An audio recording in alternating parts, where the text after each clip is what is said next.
ನಮಸ್ಕಾರ ವೀಕ್ಷಕರೇ ಯಾವುದೇ ತಂದೆ ತಾಯಿಗೆ ಜೀವನದಲ್ಲಿ ಅತ್ಯಂತ ನೋವಿನ ಅತ್ಯಂತ ದುಃಖದ ಸಂಗತಿ ಅಂದರೆ ಮಕ್ಕಳನ್ನು ಕಳೆದುಕೊಳ್ಳೋದು. ಮಕ್ಕಳನ್ನು ಕಳೆದುಕೊಂಡ್ರೆ ಆ ಒಂದು ನೋವು ಜೀವನ ಪರ್ಯಂತ ಕಾಡುತ್ತೆ. ಅಂತಹ ನೋವನ್ನು ಎದುರಿಸಿದವರಲ್ಲಿ ರಾಜ್ಯದ ಮುಖ್ಯಮಂತ್ರಿ ಸಿದ್ದರಾಮಯ್ಯನವರು ಸಹ ಒಬ್ಬರು. ಸಿದ್ದರಾಮಯ್ಯನವರ ಪುತ್ರ ರಾಕೇಶ್ ಈಗ ನೆನಪು ಮಾತ್ರ.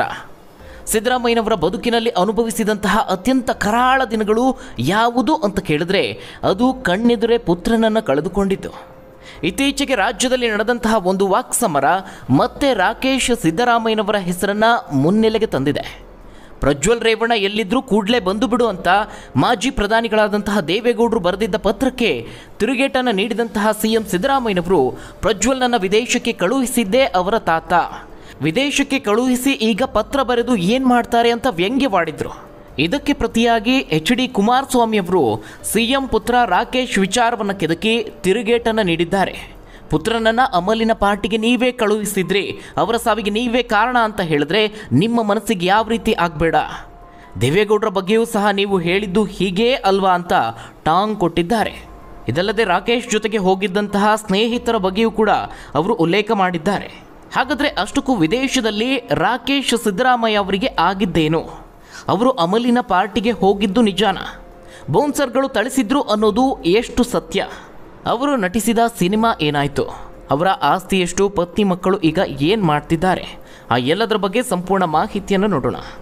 ವೀಕ್ಷಕರೇ, ಈಗಾಗಲೇ ಹೇಳಿದ ಹಾಗೆ ಮುಖ್ಯಮಂತ್ರಿ ಸಿದ್ದರಾಮಯ್ಯನವರು ತಮ್ಮ ಜೀವನದಲ್ಲಿ ಸಾಕಷ್ಟು ಏಳು ಬೀಳುಗಳನ್ನು ಕಂಡಿದ್ದಾರೆ. ಅದರಲ್ಲೂ ಬೆಳೆದು ನಿಂತಹ ಮಗ, ರಾಜಕೀಯದಲ್ಲಿ ಉಜ್ವಲ ಭವಿಷ್ಯವನ್ನು ಕಾಣಬೇಕಾಗಿದ್ದ ಮುದ್ದಿನ ಮಗ ರಾಕೇಶ್ ಇದ್ದಕ್ಕಿದ್ದಂತೆ ಸಾವನ್ನಪ್ಪಿದ್ದು ಸಿದ್ದು ಬಾಳಲ್ಲಿ ಮರೆಯಲಾಗದಂತಹ ನೋವನ್ನು ಕೊಟ್ಟಿದೆ. ರಾಕೇಶ್ ಅವರು ಸಿದ್ದರಾಮಯ್ಯನವರ ದೊಡ್ಡ ಮಗ. ಬೆಂಗಳೂರಿನ ವಿಜಯ ಕಾಲೇಜಿನಲ್ಲಿ BCom ಪದವಿಯನ್ನು ಪಡೆದ ಅವರು ಆರಂಭದ ದಿನಗಳಲ್ಲಿ ಸಿನಿಮಾ ನಟ ಆಗಬೇಕು ಅಂತ ಕನಸನ್ನು ಕಂಡಿದ್ರು. ಒಂದು ಸಿನಿಮಾದಲ್ಲಿ ಅವರು ನಾಯಕ ನಟನಾಗಿ ಕೂಡ ಕಾಣಿಸಿಕೊಳ್ತಾರೆ. 2002ರಲ್ಲಿ ಆ ಒಂದು ಸಿನಿಮಾ ಸೆಟ್ಟೇರಿತ್ತು. ಆದರೆ ಅದು ಅಂದುಕೊಂಡಂತೆ ಸಾಗಲಿಲ್ಲ. ನಿನಗೆ ನಾನು ನನಗೆ ನೀನು ಅನ್ನುವ ಸಿನಿಮಾ ಅದು ಬೇಸರದ ಸಂಗತಿ ಅಂದರೆ ಆ ಸಂದರ್ಭದಲ್ಲಿ ಆ ಸಿನಿಮಾಗೆ ತೆರೆ ಕಾಣುವಂತಹ ಭಾಗ್ಯವೇ ಸಿಗಲಿಲ್ಲ. ಅವರು ಅಗಲಿದ ನಂತರದಲ್ಲಿ ಅದನ್ನು ಬಿಡುಗಡೆ ಮಾಡಲಾಗಿದೆ. ನಂತರದಲ್ಲಿ ತಂದೆ ರಾಜಕೀಯದಲ್ಲಿ ಇದ್ದ ಕಾರಣ ಅವರು ರಾಜಕೀಯಕ್ಕೆ ಸ್ವಿಚ್ ಆಗ್ತಾರೆ. ನಿಧಾನವಾಗಿ ರಾಜಕೀಯಕ್ಕೆ ಹೊಂದಿಕೊಳ್ತಾರೆ. ರಾಜಕೀಯದಲ್ಲಿ ಪೂರ್ಣ ಪ್ರಮಾಣದಲ್ಲಿ ತೊಡಗಿಸಿಕೊಳ್ಳೋದಕ್ಕೆ ಶುರು ಮಾಡ್ತಾರೆ. ಅದೇ ಸಂದರ್ಭದಲ್ಲಿ 2004ರಲ್ಲಿ ಸಿದ್ದರಾಮಯ್ಯ ಅವರಿಗೆ JDS ಮತ್ತು ಕಾಂಗ್ರೆಸ್ ಸಮ್ಮಿಶ್ರ ಸರ್ಕಾರದಲ್ಲಿ 2ನೇ ಬಾರಿಗೆ DCM ಆಗುವಂತಹ ಅವಕಾಶ ಒದಗಿ ಬರುತ್ತೆ. ಇದು ರಾಕೇಶ್ ಅವರಿಗೂ ರಾಜಕೀಯದಲ್ಲಿ ಮೇಲೇರೋದಕ್ಕೆ ಮತ್ತಷ್ಟು ಅವಕಾಶವನ್ನು ಮಾಡಿಕೊಡುತ್ತೆ. ತಂದೆಯ ಜೊತೆಗೆ ರಾಜಕೀಯದಲ್ಲಿ ಗುರುತಿಸಿಕೊಳ್ತಾರೆ. ಸಿದ್ದರಾಮಯ್ಯನವರಿಗೂ ಸಹ ಇದು ಸಾಕಷ್ಟು ಸಹಾಯ ಮಾಡುತ್ತೆ. ಎಷ್ಟರ ಮಟ್ಟಿಗೆ ಅಂದರೆ ರಾಕೇಶ್ ಅವರು ಸಿದ್ದರಾಮಯ್ಯನವರಿಗೆ ಬಲಗೈ ರೀತಿ ಇದ್ದಂಥವರು. ಬರ್ತಾ ರಾಕೇಶ್ ಅವರು ತಂದೆಗೆ ಒಂದು ರಾಜಕೀಯ ಶಕ್ತಿಯಾಗಿ ಪರ್ಯಾಯವಾಗಿ ಕೆಲಸವನ್ನು ಮಾಡ್ತಾರೆ. ಇನ್ನು ರಾಕೇಶ್ ಅವರ ಕೆಲಸದ ರೀತಿ ಆಗಿರ್ಬೋದು, ಅವರ ವ್ಯಕ್ತಿತ್ವ ಆಗಿರ್ಬೋದು, ರಾಜಕೀಯದಲ್ಲಿ ಸಾಗ್ತಾ ಇದ್ದ ರೀತಿ ಎಲ್ಲವೂ ಸಿದ್ದರಾಮಯ್ಯನವರ ರೀತಿಯಲ್ಲೇ ಅವರು ಕೂಡ ಸಾಗ್ತಾ ಇದ್ರು. ಕೊನೆಗೆ ಮೈಸೂರು ಭಾಗದಲ್ಲಿ ಒಂದು ಸಂಪೂರ್ಣವಾದ ಹಿಡಿತವನ್ನು ಸಾಧಿಸ್ತಾರೆ. ಇನ್ನು ಬಹುತೇಕ ಸಂದರ್ಭಗಳಲ್ಲಿ ಸಿದ್ದರಾಮಯ್ಯ ಅವರು ಅವರ ಕ್ಷೇತ್ರಕ್ಕೆ ಓಡಾಡೋದಕ್ಕೆ ಸಾಧ್ಯವಾಗ್ತಾ ಇರಲಿಲ್ಲ. ಆ ಸಂದರ್ಭಗಳಲ್ಲಿ ರಾಕೇಶ್ ಅವರು ಕ್ಷೇತ್ರದೆಲ್ಲೆಡೆ ಓಡಾಡಿ ಜನಸಂಪರ್ಕವನ್ನು ಇಟ್ಕೊಳ್ತಾರೆ. ಇದೇ ಕಾರಣಕ್ಕಾಗಿ ಅವರು ಪ್ರತಿ ವಾರದ ಬುಧವಾರ ಹಾಗೆ ಗುರುವಾರ ಮೈಸೂರಿನಲ್ಲಿ ಇರ್ತಾ ಇದ್ರು.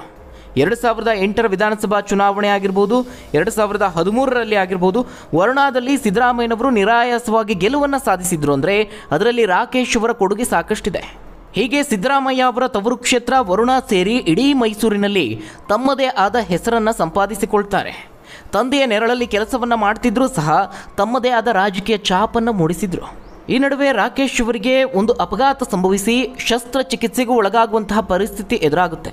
ಇದು ಅವರಿಗೆ ಸ್ವಲ್ಪ ಮಟ್ಟಿಗೆ ಹಿನ್ನಡೆ ಆಗುತ್ತೆ. ಇನ್ನು ಅವರ ವೈಯಕ್ತಿಕ ಬದುಕನ್ನು ನೋಡಿದ್ರೆ ಸ್ಮಿತಾ ಅನ್ನೋರನ್ನ ಇಷ್ಟಪಟ್ಟು ಮದುವೆ ಆಗ್ತಾರೆ. ಜೊತೆಗೆ ಅವರಿಗೆ 2 ಮಕ್ಕಳಿದ್ದಾರೆ. ಆದರೆ ಈ ಒಂದು ಮದುವೆಗೆ ಮನೆಯಲ್ಲಿ ವಿರೋಧ ಇತ್ತು. ಅದೇ ಕೋಪದಲ್ಲಿ ಸಿದ್ದರಾಮಯ್ಯ ಅವರು ಅವರ ಮದುವೆಗೂ ಸಹ ಹೋಗಿರಲಿಲ್ಲ. ಆದರೆ ನಂತರದ ದಿನಗಳಲ್ಲಿ ನಿಧಾನವಾಗಿ ಆ ಮದುವೆಯನ್ನು ಒಪ್ಪಿಕೊಳ್ತಾರೆ. ಹೀಗಿರುವಾಗ 2016 ಜುಲೈ ತಿಂಗಳಿನಲ್ಲಿ ಬೆಲ್ಜಿಯಂನಿಂದ ಒಂದು ಕರಾಳ ಸುದ್ದಿ ಕೇಳಿಬರುತ್ತೆ. ರಾಕೇಶ್ ಸಿದ್ದರಾಮಯ್ಯ ಅವರು ಸಾವನ್ನಪ್ಪಿದ್ದಾರೆ ಅನ್ನುವ ಸುದ್ದಿ ಅದು. ಈ ಒಂದು ಕರಾಳ ಸುದ್ದಿ, ಕಹಿ ಸುದ್ದಿ ಸಿದ್ದರಾಮಯ್ಯ ಅವರ ಕುಟುಂಬಕ್ಕೆ ಬರಸಿಡಿಲು ಬಡಿದಂತಾಗಿತ್ತು. ಆಗಲೂ ಸಹ ಸಿದ್ದರಾಮಯ್ಯ ಅವರು CM ಆಗಿದ್ದರು. CM ಆಗಿ 3 ವರ್ಷ ಕಳೆದಿತ್ತು. ರಾಕೇಶ್ ಅವರು ಸಾವನ್ನಪ್ಪಿದ ನಂತರದಲ್ಲಿ ಬೇರೆ ಬೇರೆ ರೀತಿಯ ಸುದ್ದಿಗಳು ಕೇಳಿಬಂತು. ನಾನಾ ಊಹಾಪೋಹಗಳು ಹರಿದಾಡೋದಕ್ಕೆ ಶುರುವಾಯಿತು. ಅಷ್ಟಕ್ಕೂ ಅಲ್ಲಿ ಏನಾಗಿತ್ತು ಅನ್ನೋದನ್ನು ನೋಡೋದಾದರೆ ಜುಲೈ 13ರಂದು ಅವರ ಹುಟ್ಟುಹಬ್ಬ ಇರುತ್ತೆ.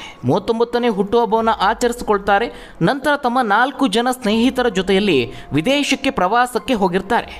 ಬೆಲ್ಜಿಯಂನಲ್ಲಿ ಪ್ರತಿ ವರ್ಷ ಟುಮಾರೋ ಲ್ಯಾಂಡ್ ಅನ್ನುವ ಮ್ಯೂಸಿಕ್ ಕಾರ್ಯಕ್ರಮವನ್ನು ಹಮ್ಮಿಕೊಳ್ತಾರೆ. ಇದು ವಿಶ್ವದಲ್ಲೇ ಅತಿ ದೊಡ್ಡ ಮ್ಯೂಸಿಕ್ ಫೆಸ್ಟಿವಲ್ಗಳಲ್ಲಿ ಒಂದು. 2016 ಜುಲೈ 22ರಿಂದ 24ರವರೆಗೆ ಆ ಒಂದು ಕಾರ್ಯಕ್ರಮ ನಡೆದಿತ್ತು. ರಾಕೇಶ್ ಅವರ ಸ್ನೇಹಿತರ ಫೇಸ್ಬುಕ್ ಖಾತೆಗಳಲ್ಲಿ ಒಂದಷ್ಟು ಪೋಸ್ಟ್ಗಳನ್ನು ಮಾಡಲಾಗಿರುತ್ತೆ. ಆ ಒಂದು ಪೋಸ್ಟನ್ನು ಆಧರಿಸಿ ಇದೇ ಮ್ಯೂಸಿಕ್ ಕಾರ್ಯಕ್ರಮಕ್ಕೆ ರಾಕೇಶ್ ಹಾಗೆ ಅವರ ಸ್ನೇಹಿತರು ಸಹ ಹೋಗಿದ್ರು ಎನ್ನಲಾಗಿದೆ. ಅದೇ ಸಂದರ್ಭದಲ್ಲಿ ಅಂದರೆ ವಿದೇಶ ಪ್ರವಾಸದಲ್ಲೇ ಇರುವಂತಹ ಸಂದರ್ಭದಲ್ಲಿ ಜುಲೈ 25ರಂದು ರಾಕೇಶ್ ಅವರಿಗೆ ಇದ್ದಕ್ಕಿದ್ದಂತೆ ಆರೋಗ್ಯ ಸಮಸ್ಯೆ ಕಾಣಿಸಿಕೊಳ್ಳುತ್ತೆ. ಪ್ಯಾನ್ಕ್ರಿಯಾಸ್ ಸಮಸ್ಯೆ ಕಾಣಿಸಿಕೊಂಡು ತೀವ್ರವಾದಂತಹ ತಡೆಯಲಾಗದಂತಹ ಹೊಟ್ಟೆ ನೋವು ಕಾಣಿಸಿಕೊಳ್ಳುತ್ತೆ. ಆ ತಕ್ಷಣವೇ ಅವರನ್ನು ಜೊತೆಗಿದ್ದಂತಹ ಸ್ನೇಹಿತರು ಬೆಲ್ಜಿಯಂನ ಬ್ರುಸೆಲ್ ನಗರದ ಆಂಟ್ವರ್ಪ್ ಯೂನಿವರ್ಸಿಟಿ ಆಸ್ಪತ್ರೆಗೆ ದಾಖಲು ಮಾಡ್ತಾರೆ.